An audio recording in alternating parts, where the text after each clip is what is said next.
আদালতের নির্দেশে কক্সবাজারের পেকুয়ার বন থেকে অবৈধভাবে তুলে নেওয়া বালু আবারও বনে প্রকৃতিতে মিশিয়ে দিচ্ছে বন বিভাগ।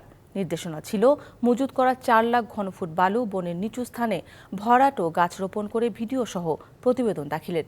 এসব বালু পুরোপুরি মিশিয়ে দিতে সময় লাগবে আরও 2-3 দিন। গেল 4-5 বছর আগে অবৈধভাবে উত্তোলন করে বালুর 3টি কৃত্রিম পাহাড় গড়ে তুলেছিল বন ও বালুদস্যুরা। গত বছরের 25শে মে মজুত করা বালু জব্দ করে মামলা করেন বন বিভাগের কর্মকর্তা জমির উদ্দিন। তারপরও এসব বালু সরিয়ে নিয়ে বিক্রির চেষ্টা চালায় বালুদস্যুরা।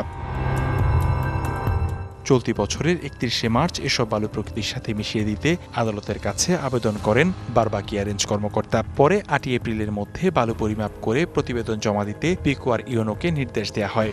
নির্ধারিত সময়ের মধ্যে উপজেলা প্রশাসন প্রতিবেদন জমা না দেওয়ায় পুনরায় আবেদন করেন বন কর্মকর্তা। এরপর আদালত এসব বালু বনের নিচু স্থানে ভরাট ও গাছ রোপণ করে ভিডিও সহ প্রতিবেদন দাখিলের নির্দেশ দেয়। যে বালি আমরা জব্দ করেছিলাম সেই জব্দকৃত বালি আমরা স্পটেই যেন ভরাট করে সেখানে বিভিন্ন প্রজাতির বনজ বৃক্ষ রোপণ করার মাধ্যমে সেটার ভিডিও চিত্র ধারণ করে আমরা যেন একটা প্রতিবেদন দাখিল করি। আমরা মূলত আদালতের সেই আদেশকেই শিরোধার্য গণ্য করে তা এখানে উপস্থিত হয়েছি। যেহেতু সামনে জুন মাস আমাদের বৃক্ষরোপণের মৌসুম আসছে, আমরা এই মে মাসের মধ্যেই আমরা এখানে বৃক্ষরোপণ করব। একমাত্র ওয়ালটন এসি দিচ্ছে 1 বছরের রিপ্লেসমেন্ট গ্যারান্টি এবং কম্প্রেসারের 10 বছরের গ্যারান্টি। এবার আদালতের নির্দেশে চট্টগ্রাম দক্ষিণ বন বিভাগ পেকুয়ার মধুখালীর হাড়ভাঙে সংরক্ষিত বনে প্রকৃতির সাথে মিশিয়ে দিচ্ছে বালু। বালুদস্যু যেই হোক না কেন এবং এই বালু পাহাড় এবং সংরক্ষিত বনে অবৈধভাবে অনুপ্রবেশের যে কোনো ধরনের পাইতারা বারবাকিয়া রেঞ্জ কর্তৃক কঠোর হাতে দমন করা হবে।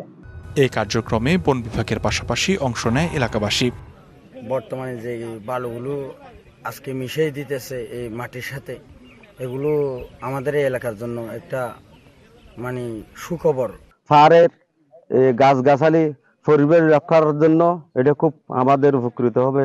হাতির অভয়ারণ্য সবকিছু আবার নতুন করে প্রাণ ফিরে পাবে, সবকিছু রক্ষা পাবে।